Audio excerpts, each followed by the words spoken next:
As chairperson, in 1994, South Africans stood in snaking lines with much jubilation to cast their first democratic vote, a vote they hoped would bring them political and economic freedoms, a rebirth from the inhumane apartheid past.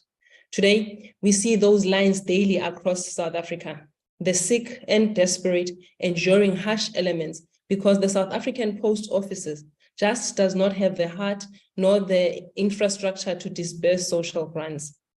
In welcoming today's debate, Chairperson, it is apt that from the onset we all agree that as members of this parliament who have sworn to be faithful to the Republic, that the South African Post Office is a monumental disaster. This agreement, Chairperson, will assist the debate so we can refrain from political platitude and accusing those who insist on stating the facts about this once glorious entity of being unpatriotic. It is my hope that today, honorable members will choose truth over political expediency.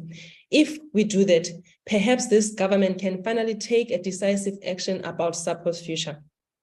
House Chairperson, let me use this moment to reassure South Africans that contrary to the propaganda spread by the ANC, the DA would never ever take away anyone's social grant. In fact, a DA-led national government would increase social grants to empower beneficiaries to have more disposable income to cope with the rising cost of living. The DA will budget for the introduction of a conditional universal basic income grant at 585 rands per month for adults without formal employment between the ages of 19 and 59, of which the cost is estimated at 157 billion per year. The DA cares. House Chairperson, reporting to the Communications and Digital Committee, SAPO delivered devastating yet expected news that their financial difficulties are ongoing, that they have forecasted a loss of 2.3 billion rand in the 2022-2023 financial year. Simply put, House Chairperson, the 2.4 bailout that Treasury has approved for SAPO is going into a black hole, while the future of thousands of SAPO employees hangs in the balance. SAPO monthly liabilities continue to increase due to the monthly losses as monthly expenses continue to exceed monthly revenue. Sadly, the Portfolio Committee has received reports from the department that SAPO employees in the Eastern Cape have been killed for trying to expose the rot and corruption in the entity. The DA conveys its deepest condolences to the families who have lost their loved ones. The committee has also received reports on how SAPO employees are looting and destroying SAPO infrastructure as they feel frustrated by the uncertain futures they face. These are the unintended consequences of yet another failed state-owned company. House Chairperson, allow me to quote from the SAPO report, which reads, SAPO cash flow position is extremely dire as creditors, medical aid contributions, pension fund contributions, and SARS obligation remain unpaid and will continue not to be paid unless urgent financial assistance is provided.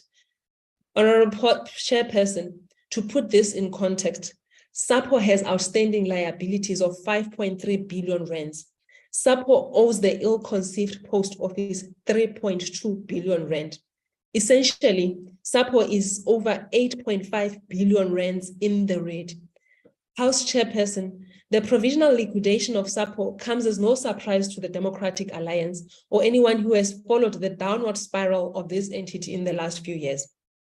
Business Administration 101 informs that SAPO could have been salvaged had the ANC not held its myopic views about wanting to control everything. Partial privatization of SAPO could have brought in investment and much better management processes. How and why does the ANC government still consider SAPO a viable investment? Even as a sentimental gesture, the insistence on keeping SAPO open is just irresponsible and lacking the political agency to reprioritize the funds to help the poor. As we pause for an honest reflection on SAPO, allow me to categorically state how SAPO is a classic example of what happens when oversight mechanisms are ignored and the governing ANC uses its majority to defend the indefendable, pushing for bailout after bailout, with no real benefit to SAPO clients, South Africans. SAPO is a real example of how ANC cadre deployment can destroy companies and services that are meant to help the poor. This, while cliches such as our people are used to pacify those who continue with their blind loyalty to an organization that has lost its moral fiber. South Africans just cannot catch a break. The irresponsible and prolonged national lockdown has left many South Africans unemployed, with no prospects of finding employment, as load shedding is shedding jobs.